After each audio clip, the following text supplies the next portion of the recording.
কবিগুরু রবীন্দ্রনাথ ঠাকুরের সেদিন আমার জন্মদিন।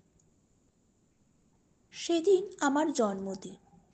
প্রভাতের প্রণাম লইয়া উদয় দিগন্ত পানে মেলিলাম আঁখি।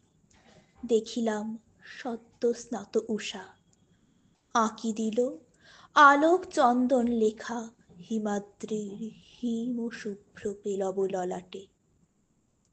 যে মহা দূরত্ব আছে নিখিল বিশ্বের মর্মস্থানে, তারই আজ দেখিনু প্রতিমা গিরীন্দ্রের সিংহাসন পরে।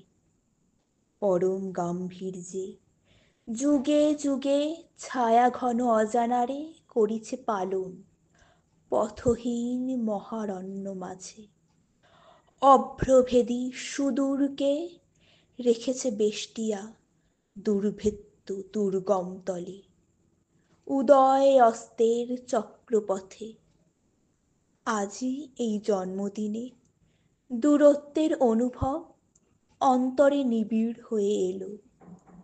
যেমন সুদূর ওই নক্ষত্রের পথ নীহারিকা জ্যোতির্বাষ্প মাঝে রহস্যে আবৃত, আমার দূরত্ব আমি দেখিলাম তেমনি দুর্গমে। অলক্ষ্য পথের যাত্রী, অজানা তাহার পরিণাম। আজই এই জন্মদিনে দূরের পথিক সেই তাহারই শুনিনু পদক্ষেপ নির্জন সমুদ্র তীর হতে। নমস্কার।